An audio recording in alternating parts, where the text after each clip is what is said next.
Hello students, मैं करण त्रिपाठी आप सभी का केटी क्लासेस द डिस्क्रिप्टिव हब में स्वागत करता हूं। स्टूडेंट्स, आज का जो सेशन है काफ़ी खास होने जा रहा है ना, क्योंकि थर्ड चैप्टर लेकर मैं आ चुका हूं, है ना। बोर्ड एग्जाम ओरिएंटेड है ये पूरा, जिसमें यहाँ से आपको एक क्वेश्चन देखने को मिल सकता है 2 से 3 नंबर में, और MCQ में भी यहाँ से क्वेश्चन आते हैं। तो जैसा कि तो आप टॉपिक का नाम देख रहे हैं, extraction of moderately reactive metals, ठीक है।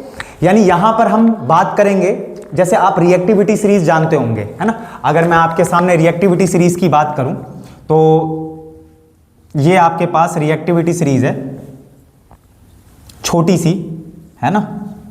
11-12 के अकॉर्डिंग अगर मैं बात करूं तो कुछ मेटल्स यहां पर और भी देखने को मिलेंगे आपको, लेकिन 9-10 के अकॉर्डिंग हम बेसिकली अगर 10th क्लास की बात कर रहे हैं तो उसके लिए आपको इतना ही ध्यान रखना है अभी, ठीक है। फिलहाल आयरन, लेड, हाइड्रोजन, और इसके बाद स्टूडेंट्स फिर हाइड्रोजन के बाद मैं यहां लिख रहा हूं हाइड्रोजन के बाद copper, mercury, silver, gold, platinum, ठीक है। तो ये रिएक्टिविटी सीरीज का ऑर्डर है। तो हम जानते हैं रिएक्टिविटी सीरीज में अगर हम ऐसे चलेंगे, है ना, थोड़ा सा बाहर जो डिस्टरबेंस है उसको थोड़ा सा कोशिश करेंगे, अवॉइड करेंगे। तो पोटेशियम से नीचे अगर हम ऐसे चलें तो लास्ट में आकर कहां हम पहुंचेंगे, प्लैटिनम, है ना, लीस्ट रिएक्टिव मेटल, है ना। ज्वेलरीज वगैरह में ये आपके गोल्ड, सिल्वर, प्लैटिनम, क्योंकि ये लीस्ट रिएक्टिव मेटल है, और आप समझ सकते हैं कि इसी वजह से इनकी ज्वेलरीज वगैरह होती हैं। तो आप ये देख रहे हैं, ये रिएक्टिविटी ऑर्डर है ये पूरा, और इसमें आप टॉप पर देख रहे हैं। अगेन हायर क्लासेस में हम लिथियम वगैरह की भी बात करेंगे, है ना, काफ़ी रिएक्टिव मेटल है वो भी, बिल्कुल इन्हीं की कैटेगरी में होता है। जब मैं पीरियोडिक क्लासिफिकेशन आपको पढ़ाऊंगा, जो अब डिलीट हो चुका है 10th क्लास से, लेकिन उसकी ज़रूरत हमें बहुत ज़्यादा पड़ती है 11th-12th क्लास में, तो मेरा एक्स्ट्रा सेशन रहेगा इस डिलीटेड पोर्शन पर भी आने वाले टाइम में। तो वहाँ पर मैं आपको लिथियम की भी बात करूँगा, है ना। फर्स्ट ग्रुप जो होता है आपका lithium, sodium, potassium, rubidium, caesium, francium, है ना। तो काफ़ी रिएक्टिव मेटल्स होते हैं। तो चलिए सारी बातों को एक तरफ करते हुए हम अपने टॉपिक पर फोकस करने जा रहे हैं। यहां पर हम मॉडरेटली रिएक्टिव मेटल्स की बात करेंगे। मॉडरेटली रिएक्टिव मेटल्स का मतलब क्या है स्टूडेंट्स, कि जो रिएक्टिविटी सीरीज में बीच में है ना तो हाईली रिएक्टिव है, ना ही बहुत ज्यादा लीस्ट रिएक्टिव है, बीच के जो आपको मेटल्स देखने को मिल रहे हैं यहां पर, जो कि 2 प्रोसेस के तहत उनका हम ऑक्साइड और बनाएंगे। ये काफी इंपॉर्टेंट टॉपिक इसीलिए हो जाता है स्टूडेंट्स, क्योंकि यहां पर मैं क्या बात कर रहा हूं, मॉडरेटली रिएक्टिव मेटल्स की।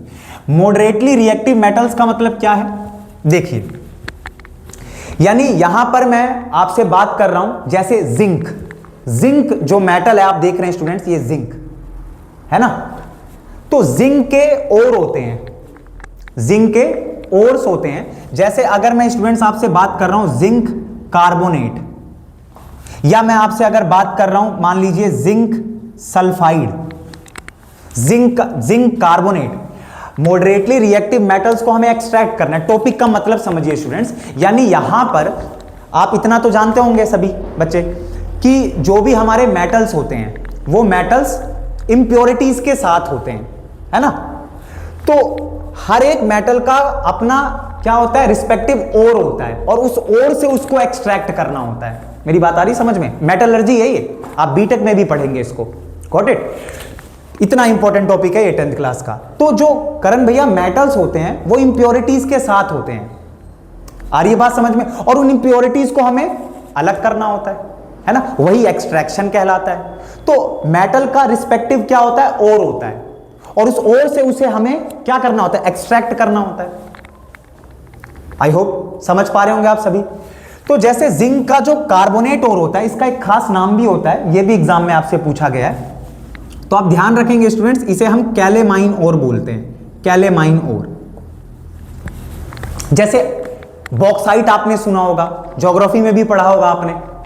बॉक्साइट का मतलब क्या है, एल्यूमिनियम का ओर का नाम है बॉक्साइट, एल्यूमिनियम ऑक्साइड। तो ऐसी जिंक कार्बोनेट, ये जिंक का ओर है, कार्बोनेट ओर, इसको मैं क्या बोलता हूं, कैलेमाइन ओर। ऐसी जो जिंक सल्फाइड है स्टूडेंट्स, इसको हम बोलते हैं जिंक ब्लेंड ओर, जिंक ब्लेंड ओर। आ रही बात समझ। ऐसे आयरन का जो ओर होता है आपका Fe2O3। आ रही बात समझ में? हेमेटाइट कहते हैं उसको। आयरन का ऑक्साइड और का नाम क्या है? हेमेटाइट। होप सो समझ पा रहे होंगे आप सभी। तो करण भैया टॉपिक का मतलब आप बता रहे थे, तो टॉपिक का मतलब क्या है? यहां पर जो आप देख रहे हैं मॉडरेटली रिएक्टिव मेटल्स का हम एक्सट्रैक्शन करने जा रहे हैं। इसका मतलब स्टूडेंट्स ये जो जिंक कार्बोनेट आप देख रहे हैं ना, इसको हम जिंक में कन्वर्ट करेंगे, लेकिन आसानी से तो कन्वर्ट हो नहीं जाएगा, कुछ प्रोसेस यहां पर फॉलो करने होंगे। और वही प्रोसेस आपसे बोर्ड एग्जाम बार बार पूछता है कि कैल्सिनेशन क्या है, रोस्टिंग क्या है। आ रही है बात समझ में? तो देखेंगे स्टूडेंट्स, यहां पर दो प्रोसेस मैं आपसे डिस्कस करने जा रहा हूं मॉडरेटली रिएक्टिव मेटल्स के एक्सट्रैक्शन में।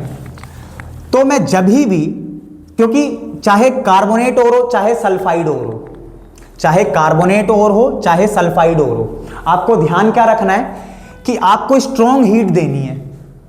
जिंक के ये दो और हैं, एक आपका जिंक ब्लेंड और एक आपका कैलेमाइन और, मतलब जिंक कार्बोनेट स्टूडेंट्स और जिंक सल्फाइड। ठीक है, एक सेकंड रुकेंगे, है ना? सारी चीजें ठीक है। तो जिंक कार्बोनेट के केस में आप ध्यान रखेंगे, जब जिंक कार्बोनेट को स्टूडेंट्स आप काफी ज्यादा क्या देंगे? हीट। स्ट्रॉन्ग हीट की प्रेजेंस में जो जिंक कार्बोनेट भाई साहब हैं कैलेमाइन और, ये किस में कन्वर्ट हो जाएगा स्टूडेंट्स? ये किस में कन्वर्ट हो जाएगा? जिंक ऑक्साइड में। किस में कन्वर्ट हो जाएगा? जिंक ऑक्साइड में, और कार्बन डाइऑक्साइड गैस रिलीज होगी। तो करण भैया कैल्सिनेशन इसी को कहते हैं क्या? हाँ स्टूडेंट्स, इसी को कैल्सिनेशन कहते हैं। कैल्सिनेशन अपने आप में एक प्रोसेस है जिसमें जिंक का कार्बोनेट और जिंक के ऑक्साइड में कन्वर्ट किया जाता है स्ट्रॉन्ग हीट की प्रेजेंस में। एयर की एब्सेंस में, ध्यान रखेंगे, एयर की एब्सेंस में जिंक कार्बोनेट को जब मैं स्ट्रॉन्ग हीट की प्रेजेंस दूंगा एयर की एब्सेंस में, तो जिंक कार्बोनेट का क्या बन जाएगा? जिंक ऑक्साइड, और कार्बन डाइऑक्साइड गैस मस्त रिलीज कर जाएगी, है ना? खतरनाक गैस है, आप जानते हैं ग्लोबल वार्मिंग का एक तरीके से लीडिंग कॉज जो आप देखते हैं वो यही गैस है, carbon dioxide gas, although methane gas, है ना? क्लोरोफ्लोरोकार्बन्स की हम एक समय बात किया करते थे तो कभी डिस्कस करेंगे क्लाइमेट चेंज पर अच्छे से। देखिए, तो जिंक ऐसे ही, तो ये जिंक ऑक्साइड आ गया। करण भैया जिंक ऑक्साइड से जिंक लाएं क्या? नहीं, मैं कहूंगा रुकेंगे थोड़ा सा, सल्फाइड और को भी कर ले, जिंक ब्लेंड और, इसको भी स्ट्रॉन्ग हीट दूंगा मैं स्टूडेंट्स, स्ट्रॉन्ग हीट की प्रेजेंस में, बट आप ध्यान रखेंगे ऑक्सीजन गैस से भी आप इसको रिएक्ट करेंगे, यानी यहां पर एयर की प्रेजेंस है और यहां पर एयर की एब्सेंस है। यही डिफरेंस है कैल्सिनेशन और रोस्टिंग में। तो जिंक सल्फाइड जब ऑक्सीजन गैस से रिएक्ट करेगा फ्रॉम एयर, है ना, फ्रॉम एयर, तो यहां पर आपको क्या देखने को मिलेगा? बताइए, यहां पर आपको क्या देखने को मिलेगा? बोलिए। जिंक ऑक्साइड और सल्फर डाइऑक्साइड गैस। समझ पा रहे हैं स्टूडेंट्स? तो यहां आप देख पा रहे हैं कि जिंक सल्फाइड से हम कहां पहुंच गए? जिंक ऑक्साइड पर। दोनों ही प्रोसेस के तहत, चाहे वो कैल्सिनेशन हो, इसको हम कैल्सिनेशन बोलते हैं, इसको हम कैल्सिनेशन बोलते हैं, और इसको हम रोस्टिंग बोलते हैं। काफी इंपॉर्टेंट है बोर्ड एग्जाम के लिए स्टूडेंट्स, कई बार आ चुका है क्वेश्चन, होप सो इस बार भी आपको देखने को मिलेगा। 2-3 मार्क्स में नहीं आया तो आपका 1 मार्क का एमसीक्यू तो बिल्कुल आपको प्लेट पर लगा कर दे दिया जाएगा, है ना? और 2-3 मार्क्स में भी ये क्वेश्चन आते रहते हैं, तो बिल्कुल 2 से 3 मार्क्स आप आज की क्लास से पक्के कर लेंगे।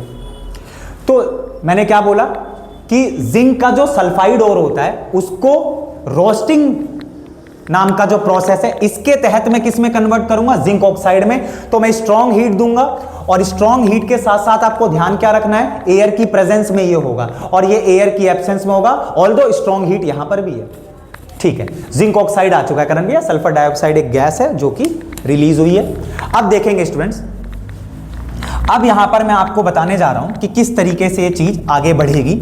अब हम ये जो ऑक्साइड और आया है, ये जो आप ऑक्साइड और देख रहे हैं, इस ऑक्साइड और को जब मैं, देखिए रिड्यूसिंग एजेंट कई सारे हैं आपके पास, जैसे सोडियम और कैल्शियम नाम के जो रिड्यूसिंग एजेंट है ना, top of the activity series में बैठे हैं ये।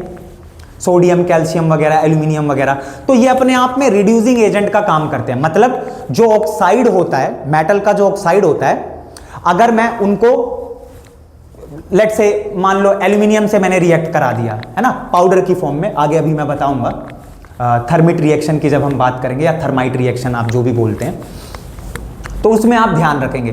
तो इसी तरीके से ज्यादातर जनरली आपको ध्यान रखना है, कार्बन नाम का जो रिड्यूसिंग एजेंट है वो काम में लिया जाता है, चीप होता है ना। कोक, आ रही है बात समझ में, कार्बन और कोक भी कह सकते हैं आप। तो जिंक ऑक्साइड को मैं अगर कार्बन से रिएक्ट करा दूंगा, ठीक है, अगर मैं कार्बन से कार्बन क्या है यहां पर मैंने बोला, reducing agent. Reducing agent first chapter connect करिए स्टूडेंट्स। रिड्यूसिंग एजेंट हमने क्या समझा है करण भैया? रिड्यूसिंग एजेंट ऐसे एक तरीके से आप कह सकते हैं क्या होते हैं, एलिमेंट जो रिडक्शन के लिए रिस्पॉन्सिबल होते हैं, जो ऑक्सीजन को निकाल लेंगे। आ रही बात समझ में? ऐसे सब्सटेंस को हम रिड्यूसिंग एजेंट बोलते हैं। ऑक्सीडाइजिंग एजेंट क्या होते हैं? जो ऑक्सीडेशन में हेल्प करे। करण भैया ये कोई बात है पूछने की क्या? ठीक है, ये आपको पता है। जिन्हें नहीं पता है उनको समझ में आ चुका होगा अभी तक कि हमने रिड्यूसिंग एजेंट और ऑक्सीडाइजिंग एजेंट को किस तरीके से समझा है। तो जिंक ऑक्साइड को जब मैं कार्बन से रिएक्ट करूंगा, कार्बन यहां पर ये क्या है, रिड्यूसिंग एजेंट, रिड्यूसिंग एजेंट। तो स्टूडेंट्स आपको क्या देखने को मिलेगा? तो आप ध्यान देंगे यहां पर जिंक एक्सट्रैक्ट होकर आ जाएगा। देखिए कितनी शानदार रिएक्शन है। सबसे पहले हमने कार्बोनेट और जो है जिंक कार्बोनेट, इसको जिंक ऑक्साइड में बदला। ऐसे ही आपका जो जिंक ब्लेंड और है यानी जिंक सल्फाइड, उसको जिंक ऑक्साइड में बदला। कैल्सिनेशन रोस्टिंग को समझा, और दोनों जगह से आपके पास कॉमन क्या है, जिंक ऑक्साइड। तो जिंक ऑक्साइड को अगर मैं कार्बन से रिएक्ट करा दूंगा तो ये कार्बन इसके ऑक्सीजन यानी एक तरीके से जिंक ऑक्साइड का क्या करेगा, रिडक्शन, ऑक्सीजन को ले लेगा, और जिंक बेचारा अकेला बच गया। इस तरीके से जिंक मेटल को हम एक्सट्रैक्ट कर सकते हैं। टॉपिक कनेक्ट कर पा रहे हैं आप सभी? ठीक है। तो करण भैया जिंक, ये जो आपका रिएक्टिविटी सीरीज में बीच में जो आपको मॉडरेट जो आपके एक तरीके से रिएक्टिव मेटल्स हैं उनका एक्सट्रैक्शन यहां पर हम देख रहे हैं। आ रही है बात समझ में? तो यहां पर आपने देखा कि किस तरीके से हमने जिंक कार्बोनेट से जिंक तक पहुंचने का काम किया, और ये एक्सट्रैक्शन आप अच्छे से समझ पा रहे हैं। और यहां पर कार्बन मोनोऑक्साइड गैस रिलीज कर, कार्बन डाइऑक्साइड गैस नहीं, ध्यान रखेंगे जल्दीबाजी में, क्योंकि हम सोचते हैं कि बस कार्बन का एक ही ऑक्साइड होता है, नहीं, कार्बन के दो ऑक्साइड आपको ध्यान रखने हैं। और यहां पर कार्बन डाइऑक्साइड गैस स्टूडेंट्स यहां आएगी, यहां दोनों आप देख रहे हैं, सल्फर डाइऑक्साइड, कार्बन डाइऑक्साइड, ठीक है, ऑक्सीजन के दो एटम्स आप दोनों जगह देख रहे हैं। लेकिन यहां आप ध्यान देंगे स्टूडेंट्स कि जब भी जिंक ऑक्साइड का हम रिडक्शन करेंगे तब आपके पास कार्बन मोनोऑक्साइड गैस आएगी, कार्बन डाइऑक्साइड गैस गलत हो जाएगा। कार्बन मोनोऑक्साइड गैस के बारे में मैंने आपको पीछे के भी सेशंस में बताया हुआ है। कार्बन मोनोऑक्साइड गैस क्या होती है? एक पॉइजनस गैस है ना। ब्लड के साथ अगर आपने इनहेल कर लिया तो ब्लड से तुरंत ये रिएक्ट करती है और आपको खत्म कर सकती है। खत्म करने का मतलब आपको मार सकती है, ठीक है। विंटर में कुछ केसेस हमें है ना, सर्दियों में देखने को मिलते हैं। चलो डिस्कस करेंगे, अभी तो हमारा मेन है बोर्ड एग्जाम ओरिएंटेड ये टॉपिक, तो अभी हम इसी को डिस्कस करेंगे बढ़िया तरह से, जैसे कि अभी तक आपने समझा। ठीक है स्टूडेंट्स, आई होप समझ पाए आप। जिंक मेटल आ चुका है ना। तो इस तरीके से आपको एक्सट्रैक्शन करना होता है। यहां पर कैल्सिनेशन और रोस्टिंग का आप स्टूडेंट्स खास ख्याल रखेंगे, कई बार एग्जाम में आ चुका है। मैं बार बार इसीलिए बोल रहा हूं कि कई बार एग्जाम में आ चुका है, तो आप अलर्ट रहें, बार बार रिवाइज करें इस टॉपिक को। चलिए, अभी वीडियो ओवर नहीं होने जा रही है, अभी आगे समझेंगे, अभी क्लास यहां खत्म नहीं हुई। अब अगर मैं स्टूडेंट्स जैसे बात करूं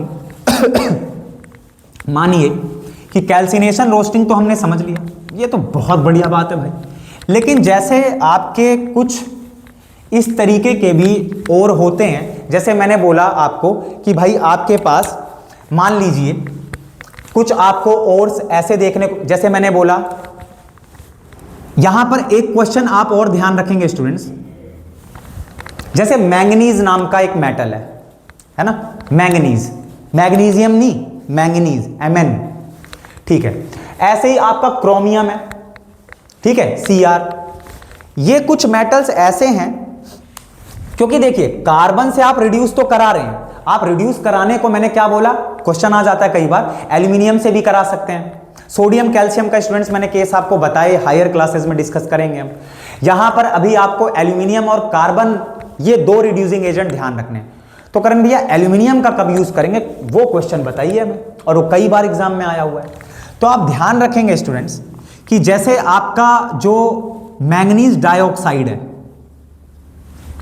ठीक है, मैंगनीज का ऑक्साइड, मैंगनीज डाइऑक्साइड, इसको जब मैं एल्यूमिनियम से रिएक्ट करूंगा, काफी इंपॉर्टेंट केमिकल रिएक्शन है, काफी ज्यादा इंपॉर्टेंट केमिकल रिएक्शन है। तो मैंगनीज डाइऑक्साइड,